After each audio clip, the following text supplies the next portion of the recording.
अस्सलाम वालेकुम स्टूडेंट्स। इस वीडियो में हम बात करेंगे एंटी ट्यूबरकुलर ड्रग्स एंड जो है ना जो है ना आपके पास क्या लेप्रोटिक ड्रग्स। ठीक है, इसमें हम treatment of tuberculosis and treatment of leprosy पढ़ेंगे। ठीक है, तो स्टार्ट करते हैं। जो ट्यूबरकुलोसिस है वो हमने जो है ना लेक्चर रिकॉर्ड कर दिया, वो मैं अपलोड भी कर दूंगा। ठीक है, उसके बाद आप जो है ना उसका ट्रीटमेंट भी देख लेना। ये तो जो ट्यूबरकुलोसिस है इसमें ना हम दो थेरेपीज़ आती हैं। एक आती हैं आपके पास ड्रग्स आते हैं, फर्स्ट लाइन थेरेपी ड्रग्स आती हैं, दूसरी आती हैं आपके पास क्या सेकंड लाइन जो ना ड्रग्स आती हैं। ठीक है, सबसे पहले हम first line of the drugs को जो ना डिस्कस करेंगे। उसमें आपके पास 4 ड्रग्स आती हैं जो हम यूज़ करते हैं। ठीक है, अभी जो बात करूँगा वो मैं फ़र्स्ट लाइन ड्रग के बारे में जो है ना बात करूँगा। फर्स्ट लाइन ड्रग की जो है ना आपके पास एक राइप जो है ना, राइप या फिर रिप जो भी आप कहते हैं, जो है ना इसका ये क्या होता है, न्यूमोनिक होता है कि जो ना आप इसको याद करें। R is for rifampin, I is for isoniazid, P is for pyrazinamide, E is for ethambutol. ठीक है, ये चारों ड्रग्स होती हैं जो कि हम फर्स्ट लाइन थेरेपी में यूज़ कर रहे होते हैं। ठीक है, सबसे पहले हम डिस्कस करेंगे किसको, आइसोनियाजिड को। This is isoniazid. ठीक है, मैं साथ साथ ना एमसीक्यूज़ भी डिस्कस करता जाऊंगा कि जो ना इनमें से एमसीक्यूज़ कैसे आते हैं। ठीक है, आइसोनियाजिड। अच्छा, एक और चीज़ मज़े की बात बता दूं, ये जो चारों ड्रग्स हैं इन चारों की ना अभी एक ही टेबलेट आती है, उसका नाम मायरिन पी होता है। ठीक है, समथिंग ऐसा ही है, मायरिन पी जो ना उसमें चारों टेबलेट्स होती हैं। ये चारों ना आपके पास टेबलेट्स नहीं, पर जो है ना ये चारों ड्रग्स होते हैं उसमें। ठीक है, ट्रेड नेम उसका मायरिन पी है। बहरहाल let's suppose this is isoniazid, ये ओरल रूट के थ्रू देते हैं। ठीक है, ओरल रूट के बाद अच्छा, ये जो आइसोनियाजिड है ना, जब भी ओरल रूट के थ्रू दूंगा ना, ये यहाँ पर एज अ प्रो ड्रग होता है। ये क्या है, प्रो ड्रग है। What is pro drug? Pro drug is the inactive form of the drug. ठीक है,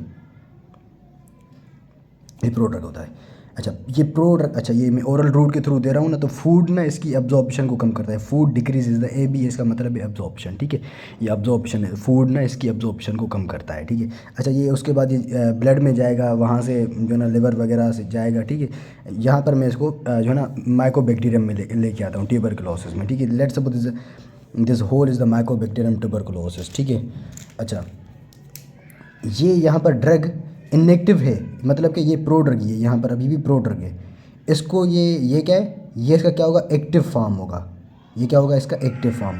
ये pro drug inactive form of the drug convert होता है इनटू द एक्टिव ड्रग। यहाँ पर एक एंजाइम होता है किसमें, माइकोबैक्टीरियम ट्यूबरकुलोसिस में, जो ना टीबी बेसिलाई में ना, ये आपके पास एक जो ना एंजाइम होता है जो कि इसको कन्वर्ट कर रहा होता है प्रो ड्रग को into the active form of the drug. इस एंजाइम का नाम होता है आपके पास क्या, केटलेज पर ऑक्सीडेज। इस एंजाइम का नाम क्या है, केटलेज पर ऑक्सीडेज। ये आपसे पूछ सकते हैं। ठीक है, कि कौन सा एंजाइम है जो इसको कन्वर्ट कर रहा होता है एक्टिव फॉर्म में। अच्छा, उसके बाद ये एक्टिव हो गया। अब ये एक्टिव होकर क्या करेगा, ये इन दो एंजाइम्स को ना इनहिबिट करेगा, इसको भी इनहिबिट करेगा एंड इसको भी इनहिबिट करेगा। ये जो एंजाइम है इसका नाम है acyl carrier protein reductase. Acyl carrier protein reductase, ये इसका शॉर्ट फॉर्म पता नहीं ये क्या लिखा हुआ है, आई एन एच जो ना स्लैश ये लिखा हुआ था। ठीक है, इसका ये आप याद कर लेना। उसके अलावा ये जो है आपके पास इस एंजाइम का नाम है beta keto acyl ACP synthase. ठीक है, इसका ये जो एब्रीविएशन थी ये KAS स्लैश है। ठीक है, .A। तो ये दोनों एंजाइम्स थे। अच्छा, आपसे ना इन दोनों एंजाइम्स के नाम लेके ना क्वेश्चन नहीं पूछेंगे। जो आपसे क्वेश्चन पूछेगा ना वो इस तरह से पूछेगा, वो कैसे पूछेगा वो मैं बताता हूँ। These two enzymes are responsible for the production of this thing, this is the cell wall of the bacteria and cell wall of the TB bacteria, TB bacilli या फिर बैक्टीरिया जो भी बोल दिया आप। इस टीबी बेसिला के अराउंड आपके पास ना थिक लेयर ऑफ, इसकी सेल वॉल के अराउंड एक थिक लेयर सी होती है। इसको हम बोलते हैं क्या, mycolic acid. Mycolic acid, this mycolic इसी की वजह से ये ग्राम स्टैन भी नहीं हो रहा होता। ठीक है, ये माइक्रो का थोड़ा सा पार्ट है, मैं उसको डिस्कस नहीं कर रहा। These two enzymes are responsible for the production of the mycolic acid in this drug is doing what, it inhibits the production of the mycolic acid. So इस तरह से MCQ, ये MCQ आया था। ठीक है, हमारे एग्ज़ाम में कि जो है इसका मैकेनिज्म ऑफ एक्शन क्या होता है, इनहिबिट्स दी जो है ना फॉर्मेशन ऑफ मैकोलिक एसिड, ठीक है। तो इसका ये मैकेनिज्म ऑफ एक्शन था, ठीक है। एंड उसके बाद अच्छा इसमें एक और चीज़ ना काम की चीज़ है, इसकी जो कंसनट्रेशन होती है ना, it is equal in serum as well as in CSF। अगर 100% ड्रग आपके पास सीरम में है तो 100% आपके पास ड्रग CSF में भी होगा, ठीक है। इसकी इक्वल कंसनट्रेशन होती है, बकाया किसी ड्रग में आपको नहीं मिलेगी, ठीक है। रिफेम्पिन की 10 to 20% कम होती है in the CSF, and serum में 100% होगी तो CSF में 80% होगी, इस तरह से, ठीक है। तो इसकी बिल्कुल इक्वल होती है। इसके एडवर्स इफेक्ट्स आपसे ज़रूर पूछे जाएंगे, MCQs इन्हीं में से बनते हैं। एक हेपेटाइटिस का तो मैंने देखा हुआ है, ठीक है। इसके एडवर्स इफेक्ट में हेपेटाइटिस बहुत कम, इन सब में ना हेपेटाइटिस बहुत कॉमन मिलेगी, ठीक है। रिफेम्पिन आपके पास ना हेमोलिटिक प्री हेपेटिक जॉन्डिस भी करवाता है। वो कैसे करवाता है उसका थोड़ा सा मैं बता दूंगा, ठीक है। उसके बाद है पेरिफेरल न्यूरोपैथीज भी करवाते हैं, and fever and rash, these two are hypersensitivity reaction, these are the hypersensitivity reaction. इन दोनों हाइपर सेंसिटिविटी रिएक्शन में अगर ऐसे इनमें से ना ऐसे MCQs बनते हैं कि which of the following is not the adverse effect of the isoniazid. इनमें से बहुत ये सारे दे देंगे, एक जो है ना गलत होगा वो ही आंसर होगा, ठीक है। एंड कन्वर्जेंस भी आपको मिलते हैं, ठीक है। ऐसा भी MCQ मैंने देखा हुआ है इसमें से, ठीक है। तो ये आपके पास क्या था, आइसोनियाजिड था। अच्छा इसमें ना इसकी रेजिस्टेंस कैसे डेवलप होगी। अच्छा ये जीन है, ये इस एंजाइम को प्रोड्यूस करता है, ये जीन, एंड ये जीन इन दोनों एंजाइम्स को प्रोड्यूस करता है। लेट सपोज मैं इस जीन में क्या कर दूँ, डिलीशन कर दूँ, ये जीन ही कट कर दूँ, तो ये एंजाइम नहीं बनेगा। ये enzyme, let suppose this gene is producing this enzyme, अगर मैं इस जीन को डिलीट कर दूँ यहाँ से तो ये एंजाइम नहीं बनेगा। ये एंजाइम नहीं बनेगा तो ये जो ड्रग मैंने दिया है, प्रो ड्रग था ना, इसको एक्टिव भी होना है, तो ये प्रो ड्रग ही रहेगा, ये एक्टिव ड्रग नहीं बनेगा। तो इस तरह से आपके पास ये रेजिस्टेंस डेवलप हो जाएगी। Number 1 deletion of this catalase पर ऑक्सीडेज जीन। नंबर टू में क्या कर दूं, ये जो जीन है इस जीन को या तो मैं कट कर दूं, अगर मैं कट कर दूं, कट होगा नहीं, इसको डिलीट नहीं करना, ठीक है। लेट सपोज इसकी मैं क्या कर दूं, हाइपर जो है ना आपके पास क्या कर दूं, एक्सप्रेशन कर दूं, इसकी एक्सप्रेशन बहुत ज़्यादा कर दूं। लेट सपोज ये जो आइसोनियाजिड है it inhibits 100 enzymes, let suppose ये मेरे पास 100 है, अभी 100 है। अगर मैंने इसकी हाइपर एक्सप्रेशन कर दी, लेट सपोज हाइपर एक्सप्रेशन कर दी, तो ये एंजाइम बहुत ज़्यादा बनाएगा ना, जीन 300 हो गए। आइसोनियाजिड तो 100 को इनहिबिट कर रहा था, बाकी बकाया कितने बच गए, 200। तो 200 तो वो अपना काम करेंगे ना, वो तो मैकोलिक एसिड की सिंथेसिस करते रहेंगे ना, तो इस तरह से वो इनहिबिट नहीं होगा। 2 मैकेनिज्म बताए मैंने, hyper expression of the mycolic acid synthetic enzymes, और क्या deletion of the acetyl catalase peroxidase enzyme. इन दोनों में अगर इस तरह से म्यूटेशन हो गई तो आपके पास क्या होगा, इसमें रेजिस्टेंस डेवलप हो जाएगी। एंड जो है ना मोस्टली आपको ना TB के जो भी अभी स्ट्रेन्स मिलेंगे वो रेजिस्टेंस होते हैं टू द आइसोनियाजिड, ठीक है, वो भी बता दूंगा मैं। तो आइसोनियाजिड इतना ही था, ठीक है। उसके बाद आ जाए आपके पास किस पर, अच्छा आइसोनियाजिड में ना आप एक चीज़ ऐड कर रहे होते हैं, ये आपसे एग्जाम में तो ज़रूर पूछेंगे, ऐड विटामिन B6 और पायरिडोक्सिल फास्फेट या पायरिडोक्सिमीन, ठीक है, B6, because it causes deficiency of the B6, ठीक है। तो ये भी MCQ आया था, ये MCQ आया था, एंड इसका मैकोलिक एसिड की सिंथेसिस को इनहिबिट करता है, एंड इनमें से भी ये MCQ आया था। ये तीनों MCQ आपसे ज़रूर पूछे जाएंगे, ठीक है। हो सकता है प्रोडक्ट से भी पूछें, वो एंजाइम का नाम वगैरह पूछ सकते हैं, ठीक है। उसके बाद आ जाए आपके पास क्या, रिफेम्पिन, कुछ इसको रिफेम्पिसिन भी बोलते हैं, ठीक है। Rifampin is the bactericidal, I hope कि आपको पता होगा कि what is bactericidal and what is bacteriostatic, ठीक है। इसको मैंने यहाँ पर बैक्टीरियासाइडल तो नहीं कहना चाहिए, इसको ट्यूबरक्यूलिसाइडल कहना चाहिए, ठीक है, या फिर माइकोबैक्टेरी ट्यूबरक्यूलोसाइडल, ठीक है। तो ये बैक्टीरिया को किल कर रहा होता है। It is used in the tuberculosis and leprosy as well, leprosy में भी इसको यूज़ कर रहे होते हैं, ठीक है, वो बता दूंगा। एंड बकिया जो भी ड्रग्स मैं पढ़ाऊँगा ना उसको उनको ना लेप्रोसी में यूज़ नहीं कर रहे होते, उनको सिर्फ ये हम टीबी में यूज़ कर रहे होते हैं, ठीक है। And rifampin is also used for the prophylaxis of the meningitis caused by the haemophilus influenza and जो है ना न्यूमोकॉक्साई, नॉट न्यूमोकॉक्साई, जो है ना meningococci, not pneumococci, meningococci, meningitis caused by H influenza and meningococci, ठीक है। इनमें हम एज अ प्रोफाइलेक्सिस दे रहे होते हैं, ठीक है। अब ये क्या कर रहा होता है rifampin, it is a bactericide. Let's suppose is the DNA of the जो है ना बैक्टीरिया, इस डीएनए में से क्या बनेगा, मैसेंजर आरएनए, मैसेंजर आरएनए से क्या बनेगा, प्रोटीन्स बनेंगे, ठीक है। एंड यहाँ पर डीएनए में से मैसेंजर आरएनए को बनाने के लिए ना इसको क्या चाहिए होता है, ये एक एंजाइम चाहिए होता है। इस एंजाइम को नाम क्या बोलते हैं हम, DNA dependent RNA polymerase, DNA dependent RNA polymerase को ये रिफेम्पिन इनहिबिट कर रहा होता है। इसको याद करने का तरीका क्या है, RNA, R is for rifampin, R is for RNA polymerase, ठीक है। इस तरह से याद कर लें आप, ठीक है। तो ये इसको इनहिबिट कर रहा होता है, ये इसका मैकेनिज्म ऑफ एक्शन है, ये पूछते हैं आपसे एग्जाम्स में, ठीक है। इसकी जो है ना म्यूटेशन कैसे डेवलप होगी, इस एंजाइम सॉरी नॉट म्यूटेशन, इसकी जो है ना रेजिस्टेंस कैसे डेवलप होगी, इसके जीन में, इस एंजाइम के जीन में म्यूटेशन करते हैं तो आपके पास रेजिस्टेंस डेवलप हो जाएगी ना, ठीक है। रेजिस्टेंस ऐसे ही डेवलप होती है, चेंज इन जेनेटिक मटीरियल हो जाता है बैक्टीरिया को, रेजिस्टेंस डेवलप हो जाती है, ठीक है।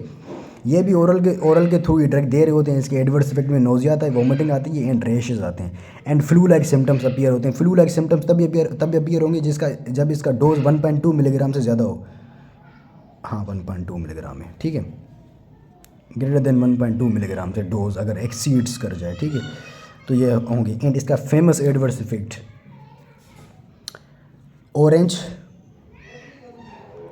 Red coloured urine and faecal material as well, this is not urine, this is faecal matter and this is urine, ठीक है। फीकल मैटर एंड जो ना यूरिन आपके पास क्या होगा, ऑरेंज रेड कलर का हो जाएगा, ठीक है, ये होता है। एंड ये तो एमसीक्यूज़ में आपसे पूछेंगे ही पूछेंगे, इसका ये एडवर्स इफेक्ट ये एमसीक्यूज़ में आता है, ये इसका मैकेनिज्म ऑफ एक्शन इसका एमसीक्यूज़ में आता है। दूसरा एमसीक्यू आपके पास जो लिपिन कोड में दिया हुआ है उसको मैं थोड़ा सा डिस्कस कर रहा हूँ अभी यहाँ।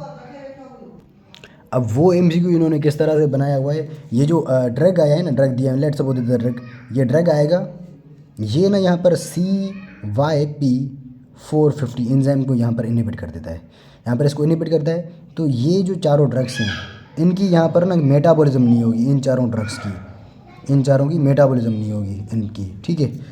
तो इनमें क्या है, HIV के ड्रग्स होते हैं, पर्टिकुलरली प्रोटीएज इनहिबिटर्स, जो प्रोटीएज इनहिबिटर हम दे रहे होते हैं इसमें HIV में ड्रग जो है ना, और जो है ना non nucleoside reverse transcriptase inhibitors, ठीक है, NNRTIS, ठीक है। ये ड्रग्स होते हैं, ये दोनों ड्रग्स हम दे रहे होते हैं किसमें, HIV के पेशेंट्स में दे रहे होते हैं। एक और ड्रग होता है मेथाडोन हम किस लिए दे रहे होते हैं, मॉर्फिन की विथड्रॉल के लिए दे रहे होते हैं, ठीक है। एंड प्रोपेनोलॉल या नॉट HIV, इसको हम हाइपरटेंशन में यूज़ करते हैं। एंड लास्ट है आपके पास क्या, प्रेडनिसोन, ठीक है, ये आपके पास कॉर्टिकोस्टेरॉइड है। तो ये चारों ड्रग हैं। अब इसमें एमसीक्यूज़ कैसे दिया हुआ था, जो मेथाडोन हम यूज़ करते हैं for the withdrawal of the morphine या फिर मॉर्फिन लाइक सब्सटेंसेस, ठीक है। तो इसका पूरा एक सिनेरियो दिया हुआ था, ठीक है। जब ये हम देंगे ड्रग तो ये इसको इनहिबिट करेगा, इनकी मेटाबॉलिज्म ये बढ़ जाएंगे, तो आपके पास विथड्रॉल के सिम्टम्स वगैरह जो है ना वैसे ही रहेंगे, ठीक है, जो है ना विथड्रॉल के सिम्टम्स ही रहेंगे, ठीक है। तो आपके पास यहाँ पर क्या हो जाएगा, इसकी जो है ना इस तरह से एक एमसीक्यू दिया हुआ था, ठीक है। तो ये बस ड्रग्स याद कर लेना, HIV के proteases inhibitor, methadone and propranolol and prednisone, ठीक है। तो इस तरह से कुछ एक एमसीक्यू था, ठीक है।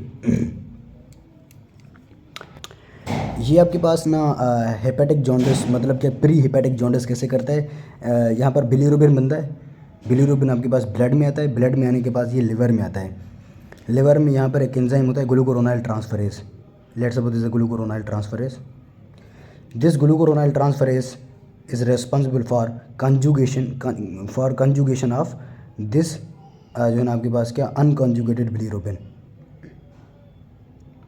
अनकंजुगेटेड बिलीरुबिन की ये क्या करता है, यहाँ पर कॉन्जुगेशन करता है। यहाँ पर ये क्या होता है, ग्लूकुरोनाइल ट्रांसफरेज, दिस रिफेम्पिन दिस रिफेम्पिन,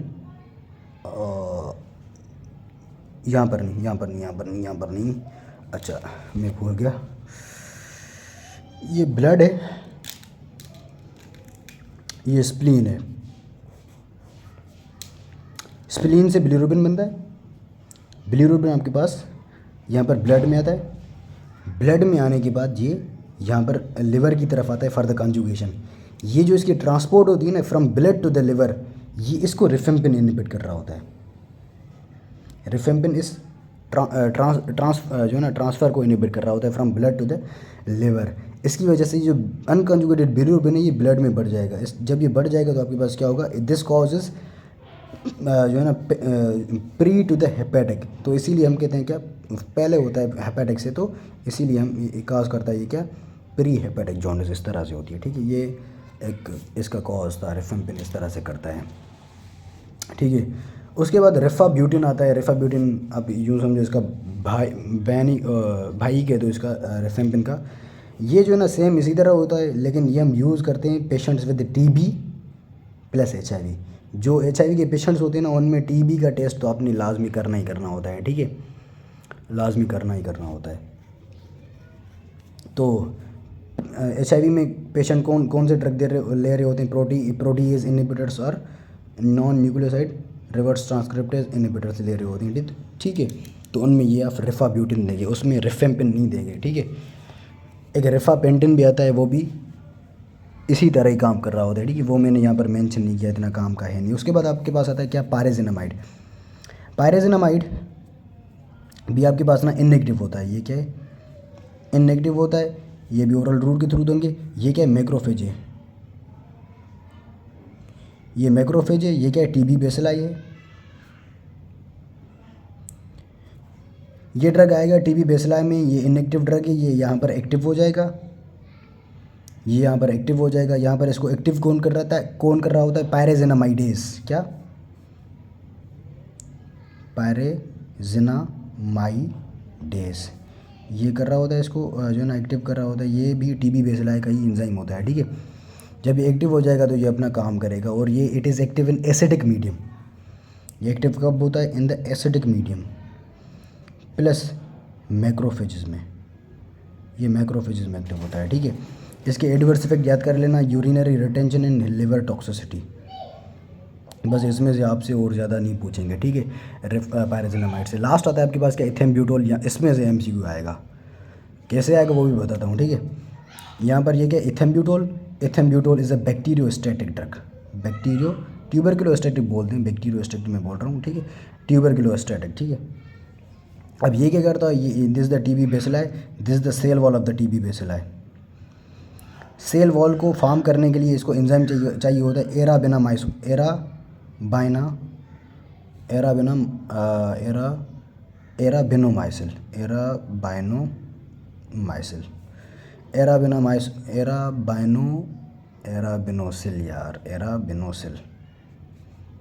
माइसिल नहीं है, एराबिनोसिल ट्रांसफरेज, पता नहीं कैसे नाम रख दिए इन्होंने। ठीक है, अब ये enzyme is responsible for the synthesis of this bacterial cell wall. Ethambutol inhibits this enzyme, तो सेल वॉल नहीं बनेगी, ये इसकी ग्रोथ भी नहीं होगी फिर बैक्टीरिया की। ठीक है, तो इस तरह से इसका काम होता है। इसके adverse effect optic neuritis, colour blindness and gout. ये तीनों आपसे अगर रेस्पिरेटरी का बन रहा है आपके पास पेपर, तो ये तीनों नहीं, इसके एडवर्स इफेक्ट आपसे ज़रूर पूछेंगे। ठीक है, ये तीनों याद कर लेना। कलर ब्लाइंडनेस क्या होता है, रेड एंड ग्रीन कलर का कलर जो होता है उसमें डिफरेंशिएट नहीं कर पा रहा होता। ठीक है बंदा। एंड गाउट क्यों कर रहा होता है, बिकॉज इट जो ना आपके पास क्या, ये इसकी जो यूरिक एसिड है उसकी एक्सक्रीशन को इनहिबिट कर रहा होता है। ठीक है, उसकी रिटेंशन करवा रहा होता है इन द ब्लड। ठीक है, ये हमारे पास फर्स्ट लाइन थेरेपी हो गई। उसके बाद आपके पास सेकंड लाइन थेरेपी ड्रग्स आते हैं, उसमें आपके पास स्ट्रेप्टोमाइसिन आती है। This streptomycin is the first drug which is active against the TB. ये पहली ड्रग थी। ठीक है, ये हम दे रहे होते हैं स्ट्रेप्टोमाइसिन, ये हमने कर लिया है, ये प्रोटीन सिंथेसिस इनहिबिटर है। ठीक है, इफ़ इसके अगेंस्ट रेजिस्टेंस डेवलप हो जाए, if resistance you can treat by kanamycin and amic acid, ठीक है।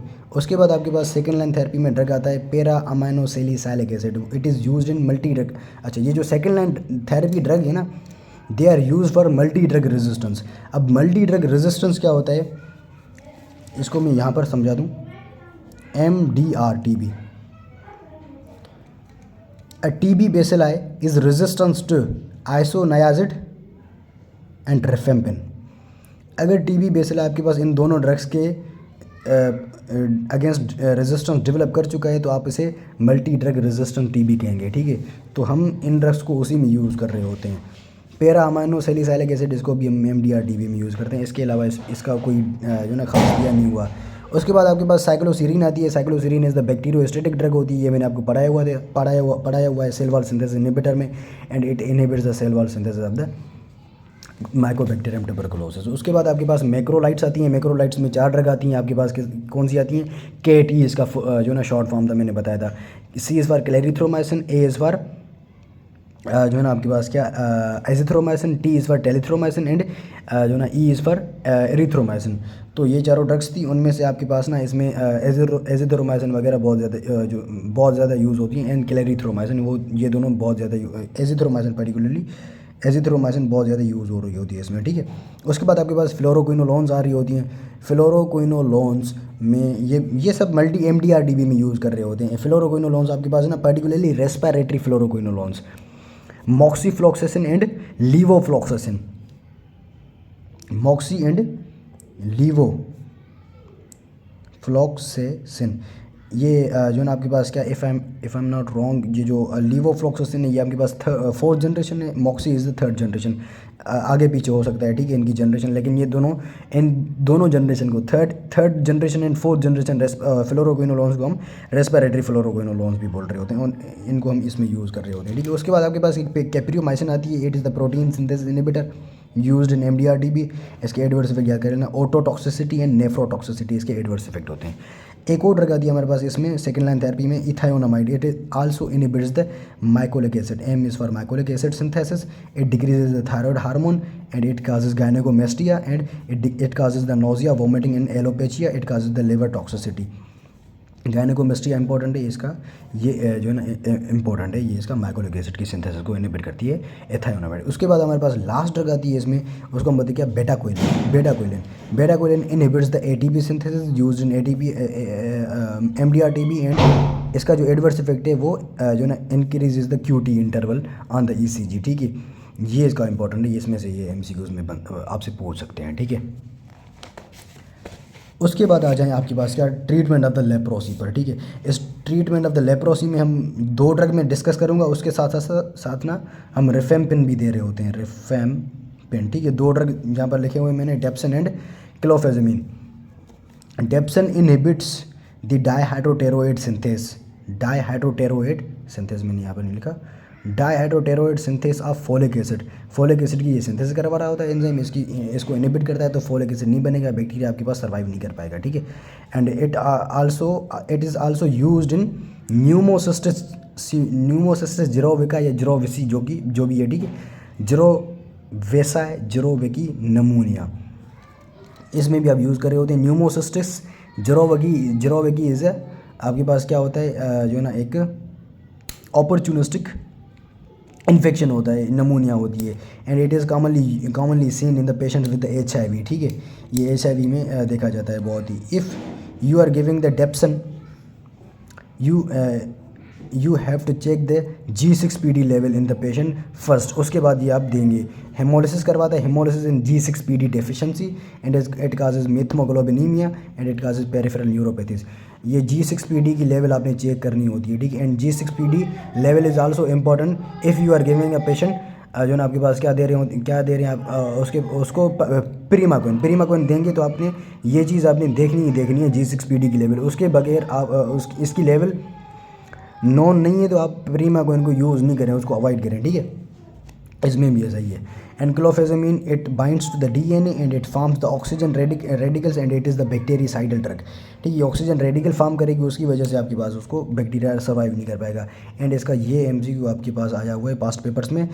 इसकी जो क्या होती है, pink to brownish black skin हो जाती है, इसका एडवर्स इफेक्ट है, एंड यूजिनोफिलिया आपको मिलेगा, ठीक है। ये आपके पास क्या था, ट्रीटमेंट ऑफ द लेप्रोसी था, इसमें रिफेम्पिन भी ऐड कर देना, ठीक है। उसके बाद यहाँ पर मैंने कुछ लिखा हुआ है, ये ग्राफ सा बना हुआ है, यहाँ पर ये ड्रग है आइसोनियाजिड, इसको INH लिखते हैं, this is rifampin, this is pyrazinamide, this is इथेम्ब्यूटोल।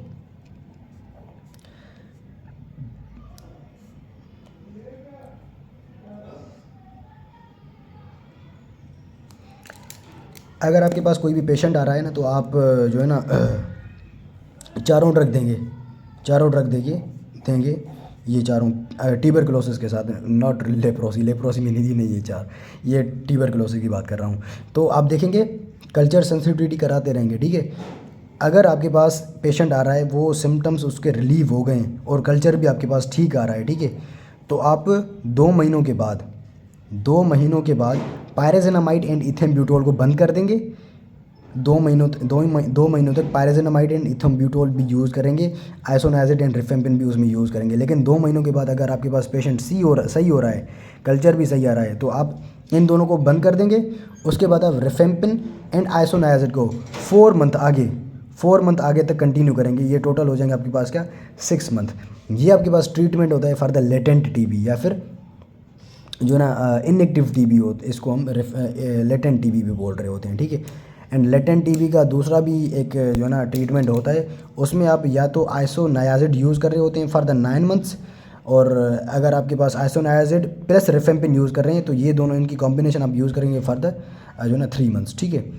Isoniazid अगर यूज़ कर रहे हैं तो वो आपके पास सिर्फ 9 मंथ तक, अगर ये कॉम्बिनेशन यूज़ कर रहे हैं तो ये आपके पास अच्छा ये वाला जो था ना, ये एक्टिव TB के लिए, सॉरी ये एक्टिव TB के लिए ये ग्राफ, ये जो यहाँ पर मैंने बताया, this is for the latent TB, this is for the latent TB, ये लेटेंट TB के लिए, ये आपके पास किसके लिए, एक्टिव TB के लिए, ठीक है।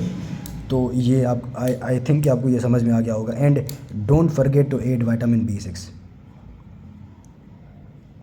इसके साथ ऐड करनी है, ठीक है। अगर आपने ऐड नहीं की तो आपके पास विटामिन पायरिडोक्सिलामीन की जो है ना, आपके पास वो एडवर्स इफेक्ट आना शुरू हो जाएंगे, ठीक है। आप भी परेशान हो जाएंगे, पेशेंट भी परेशान हो जाएगा, ठीक है। तो ये आपके पास क्या था, ट्रीटमेंट ऑफ जो ना लेप्रोसी एंड माइकोबैक्टीरियम ट्यूबरकुलोसिस था। आई होप कि पूरा टॉपिक आपको क्लियर हो गया होगा।